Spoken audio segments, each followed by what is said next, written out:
É o Sem Acréscimos chegando, mais uma vez, com um super convidado para falar das habilidades com as mãos. Vamos lá?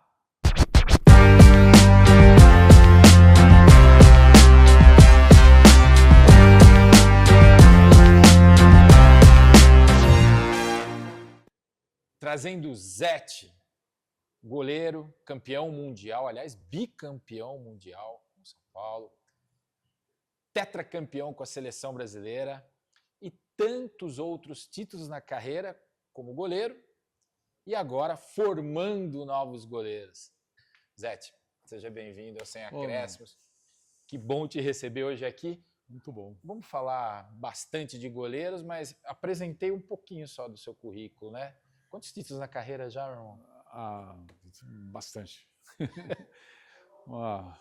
Um abraço a você, a todos, né, que estão acompanhando aqui no Sem Acréscimo. Muito bom estar aqui com você, né, que a gente, além de amigo, irmão, né, nós temos aí tanto tempo junto, convivência de parceria, né, então é muito legal, é um prazer mesmo estar podendo falar de futebol, falar um pouco da história e da atualidade, de tudo que acontece na nossa vida, né?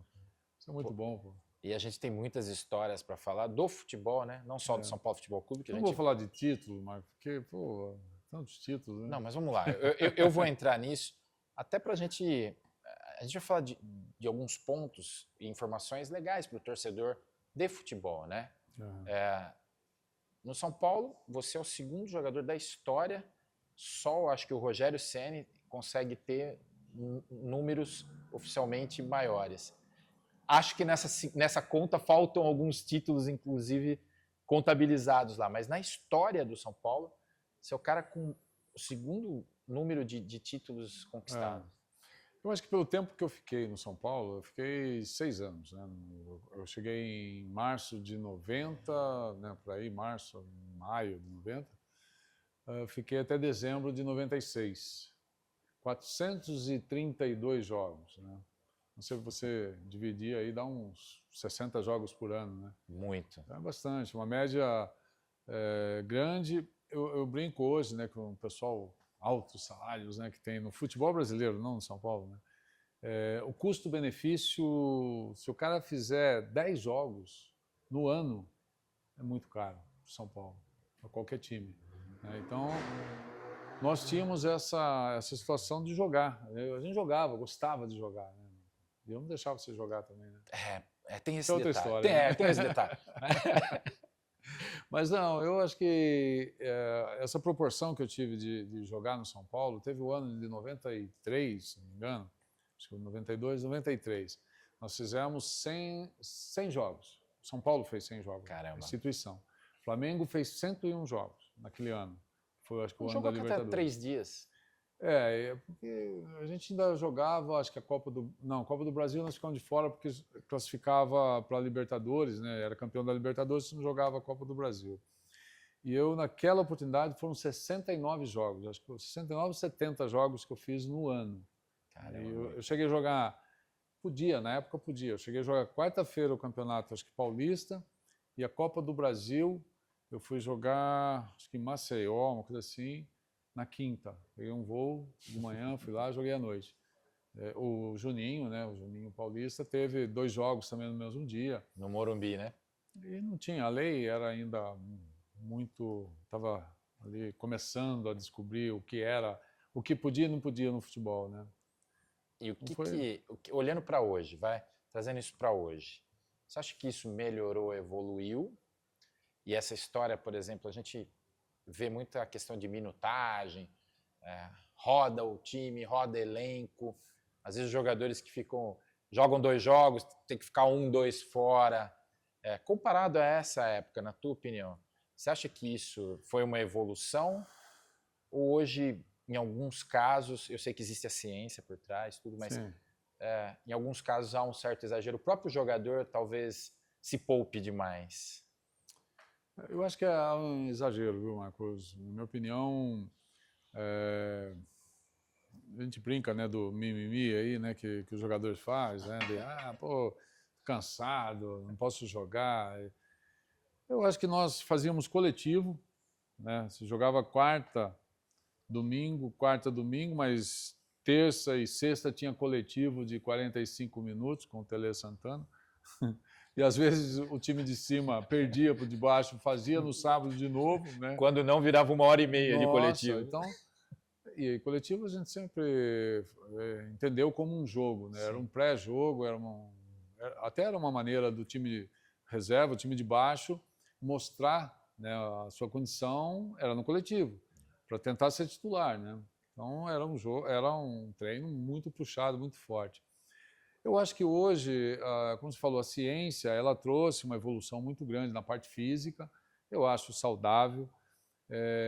Foi saudável o que a FIFA fez nesse período, né, desde 93, acho que vem mudando a regra, né, de atrasar a bola para o goleiro. Hoje se pode bater o tiro de meta dentro da área pequena, né? Você não Mais precisa dinâmica para o jogo. Dá mais dinâmica. Lembrar que em 93, quando nós começamos a disputar Libertadores e nós fomos para a Argentina, a Federação Paulista foi a primeira a fazer isso, a colocar 10 bolas em campo, porque quem é um pouquinho mais saudosista, né, dos antigos, existiam 3 bolas só, ficava 2 embaixo do representante no meio do campo, sentado numa mesa, né, no meio de campo, e se jogava. Quando a bola saía do estádio ou ia para a torcida e não voltava, o representante pegava a bola, jogava no campo, aí você lançava essa bola para bater o tiro de meta. Olha o tempo, né, que você... Quantas vezes isso acontecia no jogo? Se o atleta pegasse a bola do representante, ele tomava amarelo, ele não podia fazer isso, né? Só o árbitro autorizava isso. Só com autorização. E o Dulcídio, o Vanderlei Busquilo ainda, nossa, do jeito que ele era, né, o Godoy, aquela turma toda, né, toda a moçada dessa época. Então, eu acho que mudou muito, deu dinâmica ao futebol. Se corre mais, hoje acho que os atletas estão correndo bem mais do que antigamente, né? E exige mais esse tipo de trabalho. Uma coisa da nossa época, Marco, que hoje eu vejo lá onde eu trabalho, em Cotia, na base, nós saltávamos muito. O goleiro, para ser goleiro, ele tinha que saltar. E para saltar, você tinha que treinar salto em caixa de areia, né, em cordinha elástica. A gente fazia com exagero, sem noção do que a gente estava fazendo, né? Mas dava impulsão, a gente tinha impulsão. Nossa, era bonito de ver um treinamento de goleiro. Naquele período nosso, com o Valdir Joaquim de Moraes, né, com toda o Roja, o Jair, né, com toda a turma que passou naquele período. Mas hoje você ganha a mesma performance daquela época numa academia. Hoje você tem equipamentos que supera todo aquele trauma que a gente tinha, né, de exagero. Hoje, com a ciência, o estudo, a fisiologia, você consegue buscar o mesmo resultado, né, num espaço menor, né, de tempo, de um jogo para o outro, e talvez sem tanta agressividade na musculatura, né, como a gente tinha. Então, eu acho que mudou, eu acho que a ciência está ajudando, né, bastante. E falando nesse negócio da FIFA, a FIFA acho que ajudou muito também nesse ponto de mudar algumas regras, né, até o próprio VAR, né. Eu acho que a única regra que não mudou, desde quando eu jogava, né, faz tempo isso, né, eu já era a favor, que era o tempo, né, você parar o cronômetro. A bola saiu fora, para o cronômetro. Para ter mais tempo de bola em jogo, né? E já se sabe que 35 minutos é o tempo de jogo né, do primeiro tempo. 70 minutos de bola rolando é a média no mundo, né, no mundo do futebol. Então, eu acho que podia, vai jogar 35 minutos, é justo. E cronômetro parado, com a bola acaba fora. Com cera, né? Acaba aquele negócio de cai no chão, cai lá, o goleiro faz uma defesa, fica no chão. Hoje está exagerado isso, né? Nossa, muito exagero. O goleiro não deixa fazer, se fizer, paga multa. Então, vamos falar disso, Zete, que hoje você traz... Até você está com a camiseta fechando o gol aí, que Sim, é um trabalho incrível de uma academia de goleiros que você criou, desenvolveu já... Quantos anos 17 já? anos. 17 anos. 17 anos. Formando goleiros, dando oportunidade para outros se desenvolverem, independente de serem amadores ou alguém que está buscando um espaço, está buscando formação. Eu conheço bem, né? É um trabalho em excelência.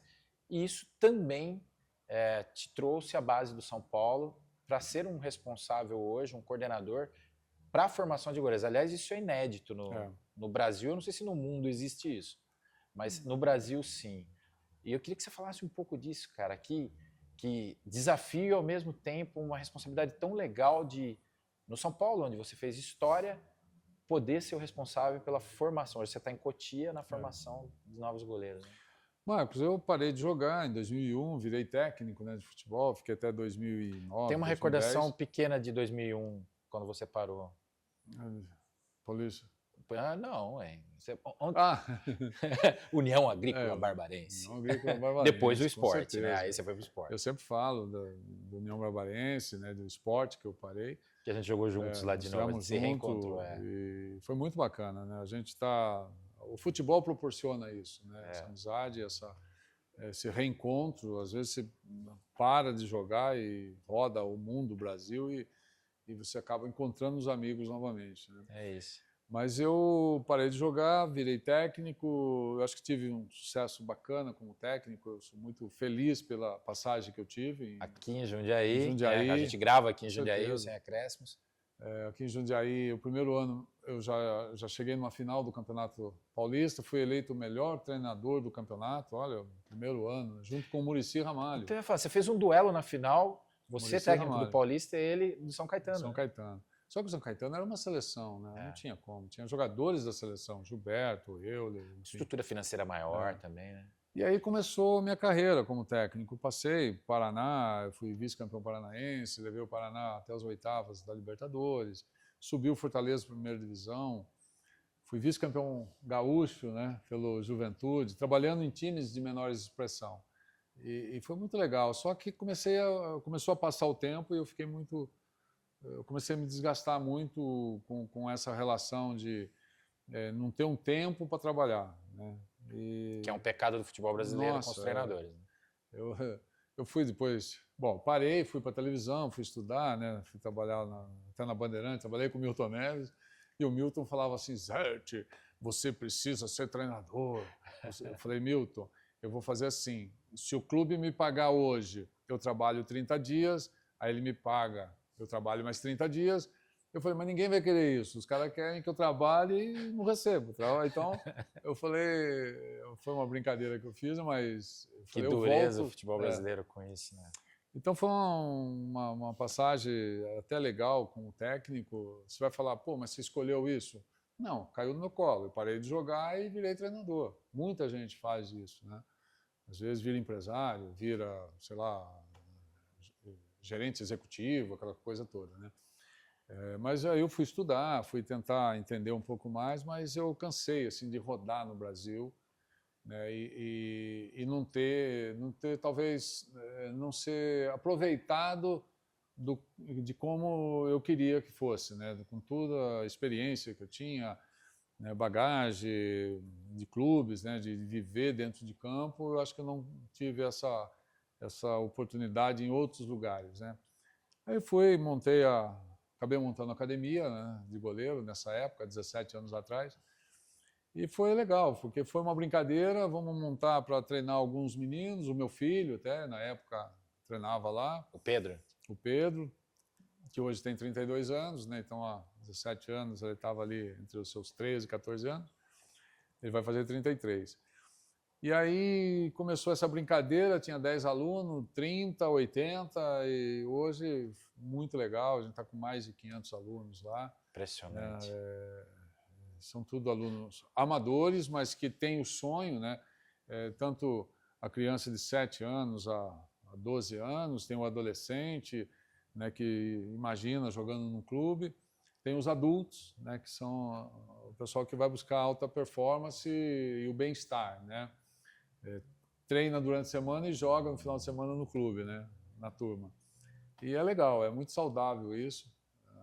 E o clube, o São Paulo, só para contar um pouquinho disso, o São Paulo, quando o Júlio Casares entrou no São Paulo como presidente, ele já tinha conversado comigo dessa oportunidade de montar dentro do São Paulo, não uma escola de goleiro, mas dar esse perfil que eu vim com um bom sucesso, né? Assim, com uma coisa bacana, né, que estava acontecendo, com alguns goleiros saindo fora do Brasil e que foram descobertos lá no Fechando Gol, né, que tem vários. E você com uma identificação absurda com o clube e um Sim. dos maiores goleiros da história do clube, né? E eu fiquei muito feliz porque eu não queria o profissional, não era uma coisa, o Zete vai treinar os goleiros, né, o Rafael, o Andrei, o Volpe na época. Eu falei, não, eu quero descobrir novos talentos. Então o presidente falou, você tem uma missão de revelar um goleiro para o São Paulo, porque na história do São Paulo, Marcos, você conhece muitos goleiros, eu fui estudar mais profundo, então se você pegar desde 1936, né, a história de São Paulo para cá, goleiros que foram para a seleção brasileira e goleiros que tiveram talvez mais de 10 anos jogando, né, que é o King, o Poi, né, vindo um pouquinho mais recente, o Valdir Pérez, Valdir né? Pérez. De 74 a 85, daí veio o Gilmar, 85 a 90, eu entrei no lugar de Gilmar, né? Depois o Rogério Ceni, 23 anos, né? Então uma longevidade, acho que o maior, né? Em longevidade. Foi o maior, né? E claro, passou muitos goleiros, né, no São Paulo, mas goleiros que foram para a seleção brasileira e defenderam a seleção, nós não temos nenhum com a formação na base do São Paulo. São Paulo não tem nenhum goleiro que foi formado na base e defendeu a seleção numa Copa do Mundo. Então, Valdir Pérez, eu, o Gilmar e agora o Rafael, né, que é um goleiro de seleção. Não é formado no São Paulo, é formado em outro clube. Então, essa foi a colocação do presidente. Olha, tá bom. Então, nós estamos com um trabalho, Marco, muito legal. Nós nos apresentamos agora para o ano 2025. Então, as categorias que era sub-10 está na sub-11, né? Sobe. Parte do sub-10. A iniciação é sub-10? Nós temos até sub-8. 2016. Temos goleiro que nasceu em 2016 com 8 anos. Com 8 anos. Vai fazer 9 agora. Aí vem 9, né, 10, mas são meninos ainda muito lúdicos, mas por mais lúdico que seja com esse menino, né, que ele brinque, que ele goste do futebol, existe uma cobrança já, né, do pai, né, da sociedade, dos diretores, do técnico, um pouco menos talvez, né, do treinador de goleiro, mas tô no São Paulo, né, tô no Palmeiras, tô no Flamengo. Que nem sempre é saudável, né? Já existe, então já passa a ter uma visão diferente com esse menino. Aí nós temos a safra, eu vou falar assim, a safra de sub-12 esse ano é muito boa. A sub-13, vou falar que é melhor ainda. A sub-14 é excelente, né, esses meninos, porque eles estão com a metodologia do São Paulo. Então essa metodologia que eu cheguei no São Paulo para escrever, ficamos 2 anos e meio escrevendo, eu estou há 4 no São Paulo, né? Escrevemos tudo sobre o goleiro do São Paulo, estudando, e que cada goleiro tinha de melhor. O que o Valdir Pérez tinha de melhor? Você fez uma super pesquisa disso. Muito, muito. Super legal. O que nos serve hoje para o São Paulo que o Valdir Pérez tinha? Então vamos pôr. O Rogério Ceni. Putz, o Rogério batia muito bem na bola, era líder, capitão. Beleza, vamos criar esse cara. O Zete. Putz, o Zete saía do gol muito bem, era goleiro técnico, né? Segurava a bola, dava rebote, enfim, vamos colocar. Gilmar era um líder, né? Tinha todas essas... E nisso nós conseguimos construir um pouco desse... O goleiro do São Paulo, não é o goleiro do Zete, é o goleiro do São Paulo. Criou meio que um persona, assim, o cara que tem um pouco de cada um. Sim. E que vira um ideal. É o ideal. Esse é o goleiro brasileiro, né, que nós trabalhamos muito tempo com o Valdir Joaquim de Moraes. Nosso mestre. O Valdir tinha... Cara, ele era... Bom, suspeito a falar alguma coisa dele, porque ele era muito bom, né? Nos treinos, na colocação das palavras, no dia a dia, né? E tanto é que quem jogou com o Valdir de Moraes, só grandes goleiros, né, que trabalharam com ele. Então a gente resgatou um pouco disso para o São Paulo. Agora, não é de um dia para o outro que isso acontece, né? Esse era outro ponto que eu ia chegar. Aí eu tenho os goleiros de 15 anos, né, que alguns já estão vindo de fora, eu tenho que buscar esses meninos no mercado. Pô, tem um goleiro em tal lugar que é muito bom. Bom, vamos trazer, faz parceria, aquela coisa toda com o clube. Sub-16 da mesma forma, 17. E o João, eu vou terminar com o João, que foi campeão da Copinha, o João Pantinga, ele foi campeão da Copinha. Nós compramos que é a Copa ele. São Paulo Futebol Júnior agora. Exato. Ele tem uma formação em outros clubes, mas nós vimos no mercado, quando jogou contra o São Paulo, os 2 jogos dele foi excelente, isso há 3 anos atrás. E aí, claro, com toda a equipe, nós fizemos um estudo, vamos trazer esse menino, vamos melhorar algumas coisas dele.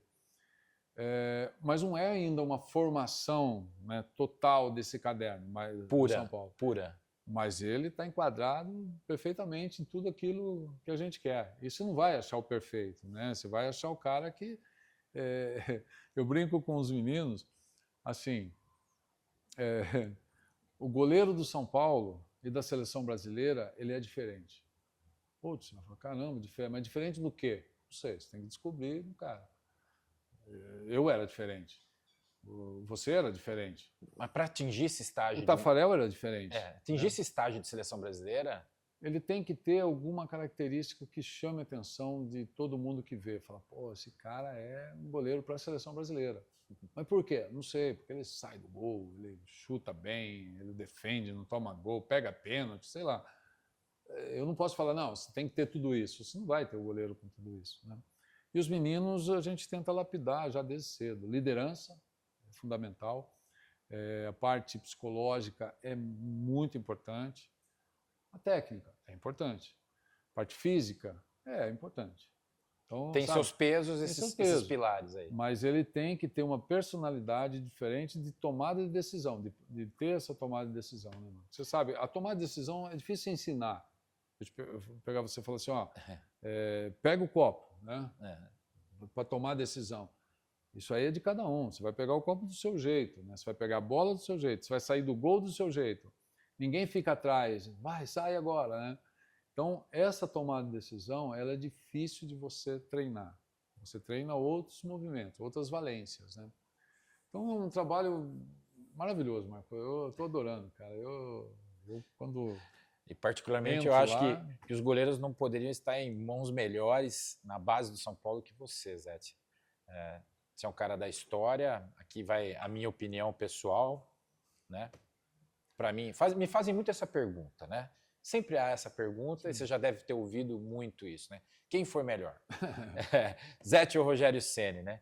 São 2 personagens goleiros incríveis que eu tive a oportunidade de trabalhar, né? E no dia a dia, né? Você, o Ceni, cada um dentro da sua característica, mas eu digo, o Ceni é um personagem da história até do futebol mundial por alguns itens e pontos que ele se destacou. Mas tecnicamente como goleiro você foi mais completo, embaixo das traves, como goleiro você foi bem mais completo. E é legal, até o presidente Júlio Casares olhar e te trazer para isso, porque você passa a ser uma referência técnica, eu acho que do perfil de formação de um grande goleiro.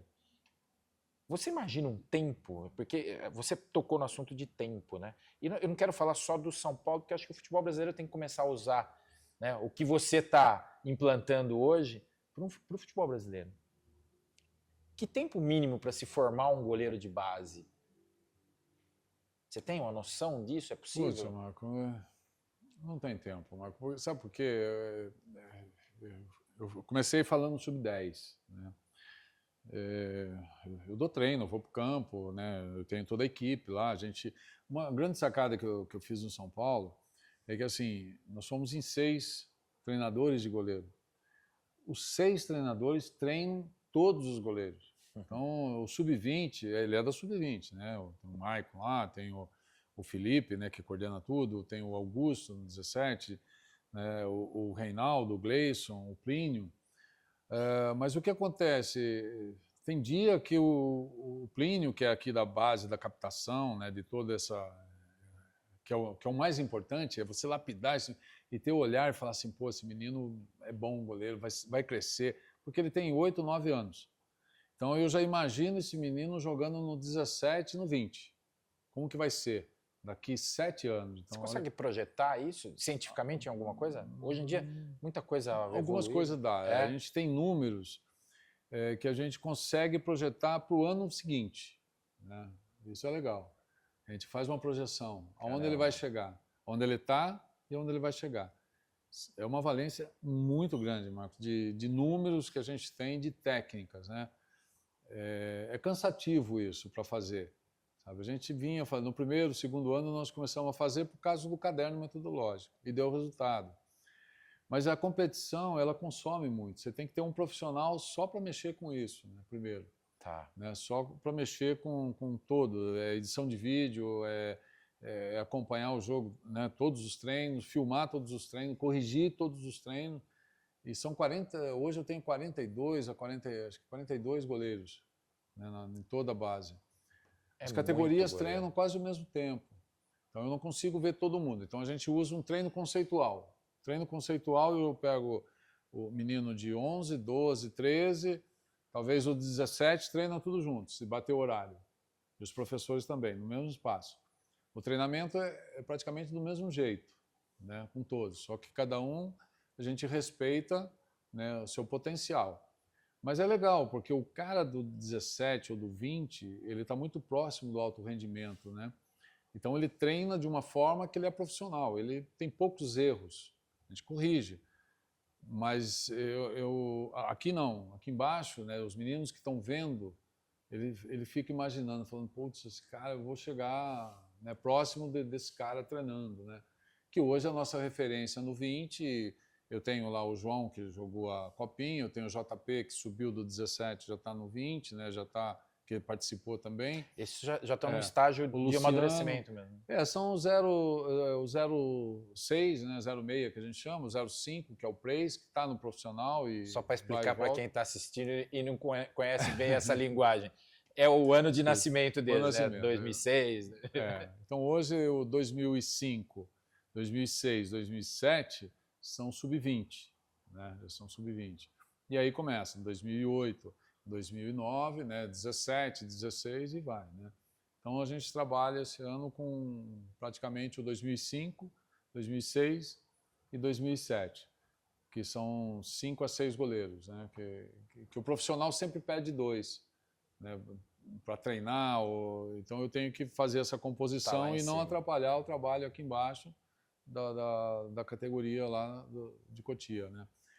Então é assim, é bacana, cara, porque você vê a evolução, né? Então eu 4 anos acompanhando os meninos, eu faço toda a parte,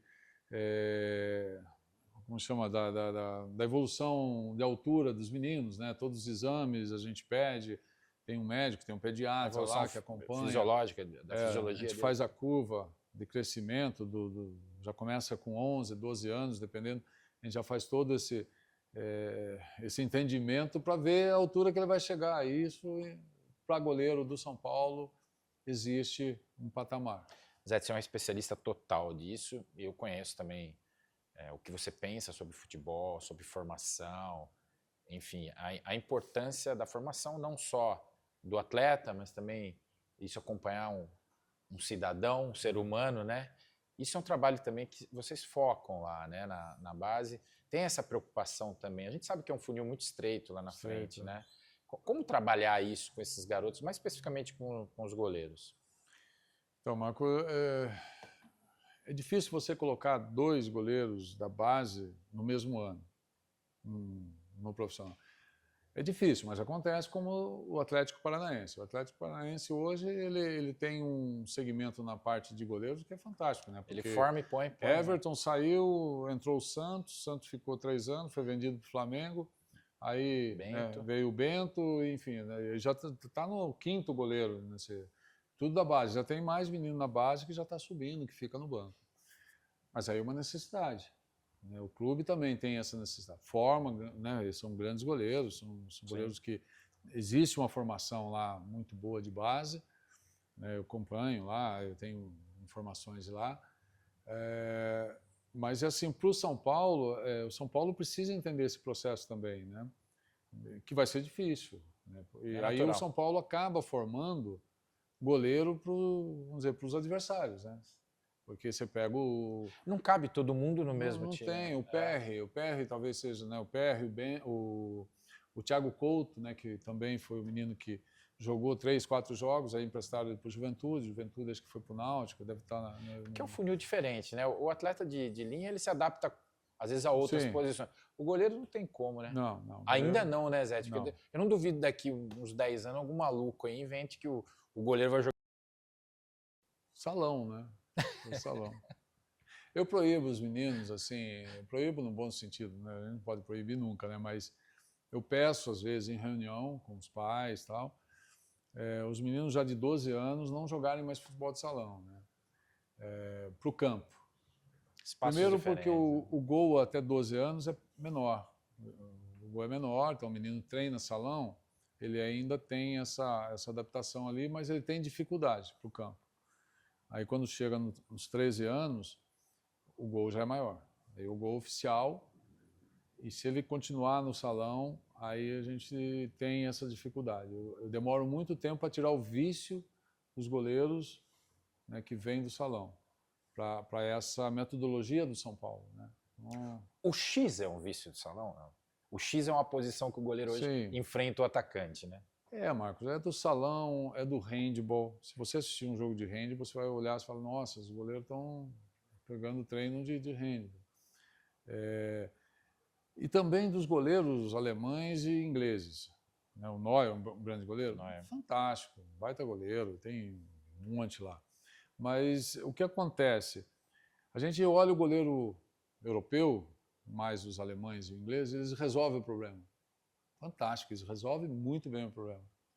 O goleiro brasileiro também resolve os problemas. O Alisson foi considerado um dos melhores do mundo, o Ederson. Só que qual é a diferença deles? Eles resolvem o problema e criam um problema para o adversário, né? Isso que eu gosto de falar, que ele segura a bola.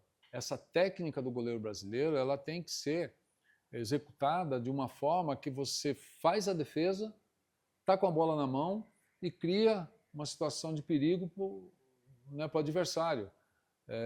Se você só resolve o problema, o cara chuta, você defende e põe para escanteio. Você não resolveu o problema, porque vai cobrar o escanteio. Aí bate o escanteio, você toma um gol.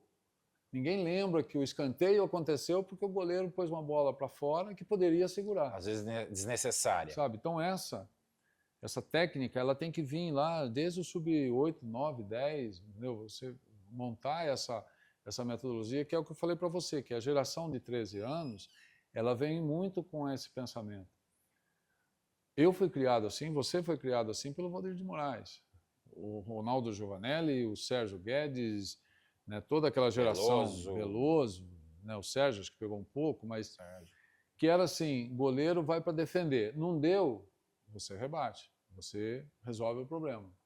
Mas a primeira intenção do goleiro é segurar a bola e fazer a técnica. E treinar. Mas você tem que treinar para isso. Não é, sou goleiro... Não, você treina. Existe treinamento para isso, né? Então é mais ou menos isso, o goleiro. Seleção brasileira. Como é que você vê o nosso momento dos goleiros de seleção brasileira e a geração que vem por aí também? Porque a gente está sempre reciclando, né? Putz, Marco, eu acho que o Brasil sempre teve bons representantes no gol, né? Acho que a gente tem... lá vindo desde a nossa geração. Eu acho que nós perdemos um time no período que o Júlio César, né, estava no auge. Para mim, o Júlio César fez a Copa do Mundo, três Copas do Mundo, né, junto com o Jefferson, né, o Doni, enfim, foi aquela geração toda que eu acho que faltou talvez um complemento, porque nós ficamos com poucas opções. Nós sempre tivemos de 4 a 5 opções que qualquer um pode ser titular. Né? Hoje nós temos o Everton do Palmeiras, pode ser titular, o Rafael pode ser titular, né? o Alisson, o Ederson, né? o Bento que vem jogando aí já fora, já aí se destacando. Eu acho que são goleiros que têm essa formação e passam uma confiança, né? Mas tem que ter uma sequência. Eu não me preocupo assim, com os goleiros brasileiros hoje, né? Hoje, uns 10 anos atrás, do jeito que vem sendo formado, né? Agora, tem que dar essa continuidade. Se mudar a maneira de trabalhar esses goleiros, nós podemos ter problema lá na frente. Então vamos contar a historinha? Agora vamos sair um pouquinho desse debate, que foi muito legal, né? Eu falei para você, me corta porque eu falo pra caramba. Não, mas é muito legal e aqui a gente quer esse tipo de debate ou de informação ou de visão, essa visão inteligente, sair do óbvio, né? Para a gente poder falar. Mas é legal a gente contar umas historinhas aí para lembrar também, tem um público que vai lembrar disso, que nos assiste, tem outros mais jovens que ainda não ouviram essa história. Já quer falar do Mundial, né? Vamos Mas lá. antes do Mundial, a gente pode falar da Libertadores. Vamos para a Libertadores? Libertadores foi antes. Bom, para o público que está em casa, a gente jogou uma Libertadores juntos, em 92, tive o privilégio de estar ao lado dessa fera aqui, 92, um jovenzinho, né? Outro mais ou menos jovem. Você estava quando nós descemos no aeroporto, na Bolívia, para jogar contra o Bolívar, que o Raí foi, acho que 1-1 esse jogo, na altitude? Você estava que eu... Por acaso eu estava. Que foi nesse jogo? Que foi nesse jogo. Que o Scopone? O truco. O truco? O truco. Vamos contar essa história? Então, mas começou no aeroporto. Começou né? no aeroporto. Bom, começou no avião, né? Um turbo-hélice com autonomia de voo, turbo-hélice militar, né? São Paulo fez toda uma logística bacana para 1992. A gente ficou em Santa Cruz de la Serra. Foi São José. Santa Cruz de la Serra, que é mais Nível baixo que São Paulo, né? Nível do mar. Comparado ao nível do mar. E a gente ia jogar lá em cima. Foi quando o São Paulo, inclusive, jogar em Oruro. Jogamos em Oruro a primeira vez. 3.800 de altitude. 4.200. 3.800 acho que era La Paz. E a gente desce com esse avião numa pista de cascalho. Mas, na verdade, eu lembro até hoje, eu estava sentado com o Pintado. Estava eu Pintado, assim, numa poltrona, que a poltrona era do exército, o avião. Só para você entender. Eu acho que ela não estava parafusada, assim, sabe? Então, o avião, a poltrona fazia o mesmo balanço do avião. E a barra de ferro? Tinha uma barra aqui em cima. E era um absurdo. E na janelinha, assim, quando nós chegamos em Oruro, foi engraçado porque o Pintado ficou olhando assim, né, tentando ver a paisagem, um aviãozinho que voava, eu acho que a 6.000 pés, sei lá, 7.000 pés, né, era um turbo-hélice. Quando ele chegou em Oruro, parecia que a gente já estava aterrissando, mas eram as montanhas, né? A montanha tão alta assim, que a gente começou a passar no meio das montanhas, assim, daqui a pouco o aeroporto. Era um cascalho, era um negócio cercado, assim, por arame farpado, assim, em volta, uma casinha. Uma fazenda, né?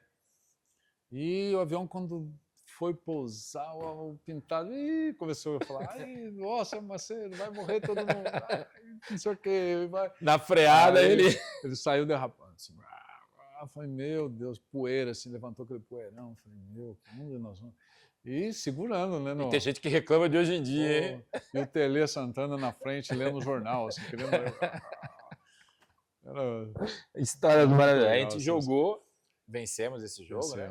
Aí voltamos numa estrada, porque não tinha iluminação do aeroporto, a gente voltou para La Paz, né? Nós não podíamos. Na verdade, assim, o Turíbio, né, que era o fisiologista, ele fez toda a logística do jogo, tinha que chegar 2 horas antes do jogo, por causa da adaptação do organismo, não podia se alimentar. Acabou o jogo, a gente tinha que pegar um ônibus e descer, acho que era 1.200 metros, né, que era para La Paz. Nós estávamos descendo de 4.200 para 3.600. E falta de ar, né? Fora as histórias do Macedo, que sangrou o nariz, pediu para sair. Do médico que teve que pegar o oxigênio. O próprio médico. Isso dá um livro, essa história de Oruro. O La Paz. Aí descemos para La Paz. Aí em La Paz já teve o problema, né, na chegada. A gente voltou para Santa Cruz, de La Paz, e depois a gente veio 2 dias depois para jogar o segundo jogo em La Paz. Foi aí que tudo aconteceu. Aí lá enfim, aconteceu tudo isso, aí fomos para o campo. Chegamos em cima do jogo, em cima do horário, por causa do trânsito, não tinha batedor. Nos trocamos dentro do ônibus. Trocamos dentro do ônibus. Que era uma jardineira, para quem não conhece, vai procurar aí no Google uma imagem do que é uma jardineira. E aí trocamos dentro do ônibus, colocamos só o agasalho por cima, que estava frio, eu lembro que estava frio aquele dia lá, eu já estava com as luvas, chuteira e tal.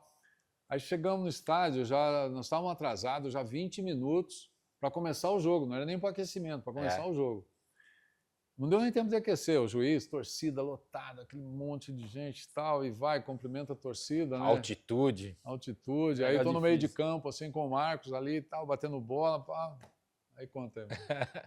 Aí fica o Raí, capitão, escolhendo lá, cara ou coroa, teve que inverter o lado. E nisso...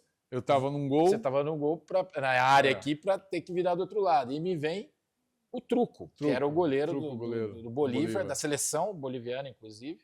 E o Zete, um gentleman sempre, um cara educado. Foi cumprimentar o Truco. E você tava, acho que com a toalha e com o squeeze na outra mão. O cara pega assim e faz assim para a torcida, segura o braço dele, e ele puxando para baixo, vermelho de vergonha. E a torcida... Nossa, dando uma vaia, a torcida me vaiando, e o cara não soltava meu braço assim, segurando. Esse dia, aí eu falei, bom, ninguém viu, né? Aí tá o Marcos do meu lado. Vendo, né? Para variar, né? Eu já xingando o Truco, né? Essa foi a Libertadores. Libertadores. E patamos 1-1 esse jogo, foi um jogão, né? Gol de falta foi um dos melhores em campo, eu me lembro disso. Eu me dei muito bem na altitude. E depois tem a do Mundial, né? Que eu acho que é legal contar. O Mundial, nós ficamos... Né, começou a entrar os dois times perfilados, né? 92 em Tóquio. 92 em Tóquio contra o Barcelona. Então o capitão era o Zubizarreta, o capitão era o Raí, aí os dois times perfilados, eu atrás do Raí, ali, né, com a bola. E, pô, aquele clima, né, de... O jogo da vida, né? E nem olhava pro adversário, né? E aí quando nós chegamos, né, que eles estavam ali parados, o Raí foi, cumprimentou o Zubizarreta, eu atrás do Raí, fui, dei a mão, né, porque ele virou. Peraí, de novo você foi cumprimentar o goleiro adversário. Pô, no mesmo ano, em um intervalo de uns 6 meses, 7 meses, vamos lá. Aí eu eu dei a mão pro Zubizarreta, ele pegou, virou assim com a bola, e eu fiquei no vácuo, assim, né, parado. Ele virou a cara para você. Mas eu voltei e olhei para, falei, pô, será que alguém viu, né? Olhei para trás assim, como que você tava? Tá o Marco lá no fundo. Lá. Eu tava rindo e fazendo um gesto um pouco... Falei, de novo? Pô, não é possível que você vai fazer isso. Mas eu não lembrava mais, eu esqueci, eu deletei isso na minha mente. Aí passou uns 10 anos, a gente num bate-papo, né? Lembramos disso. E são histórias tão legais que depois eu falo, Zubizarreta... Quem levou a melhor foi o Zete, né? Não teve como. Né? E foi um jogão, foi o primeiro Mundial, 2-1, aqueles 2 gols do Raí. E marca demais. Né? O primeiro a gente não esquece nenhum, mas o primeiro mas nós já tínhamos vencido o Barcelona de 4-1 naquele jogo, né? No Teresa Herrera, né? Na Espanha, no torneio, né? Ramon de Carranza, não sei. E foi muito bacana porque foi muito próximo os dois jogos, né? Assim, do que aconteceu. Nós saímos perdendo de 1-0, viramos 2-1, Mundial, mas um jogo antes nós ganhamos de 4-1, até o Mauricinho, né? O Mauricinho jogou demais aquele dia, eu adoro o Mauricinho. E foi assim, eu acho que isso que determinou muito para a vitória contra o Barcelona no Mundial, né? E foi fantástico, esse Mundial... Nossa, maravilhoso. Zé, estamos chegando à reta final e aqui é sem acréscimos, 45 minutos de um super papo aqui. Legal. Zé, já passou, já foi? Né, nessa reta final, a gente sempre faz um bate-pronto, assim, perguntinha papum, rapidinha, né? Então eu gosto de trocar essa bola com o nosso convidado aqui. Eu faço uma pergunta, resposta rápida. Tá. Um herói para você? No esporte é Ayrton Senna.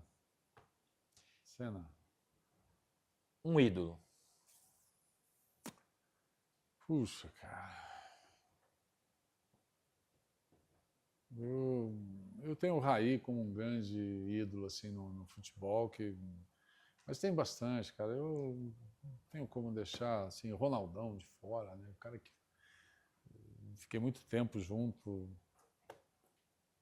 Mais Tafarel, né? Tem vários, né? Um goleiro? Tafarel. A família do Zete? Putz, meu alicerce, cara.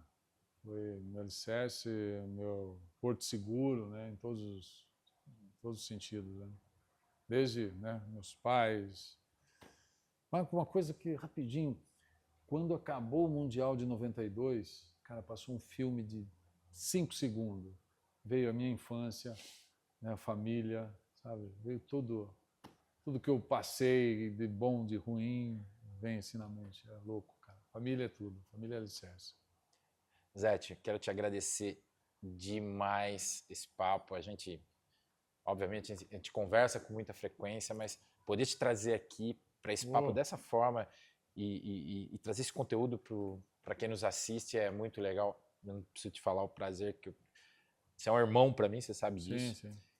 Muito legal. Ó, obrigado de estar com a gente aqui. Sem acréscimo, espero você mais vezes para a gente contar mais histórias e falar mais sobre esses temas tão importantes. Show. Então, obrigado, viu? Valeu. Abração. E Sem Acréscimos fica por aqui, viu? Compartilhe esse vídeo, curta, se inscreva no canal. A gente espera você. Então, até a próxima. Tchau.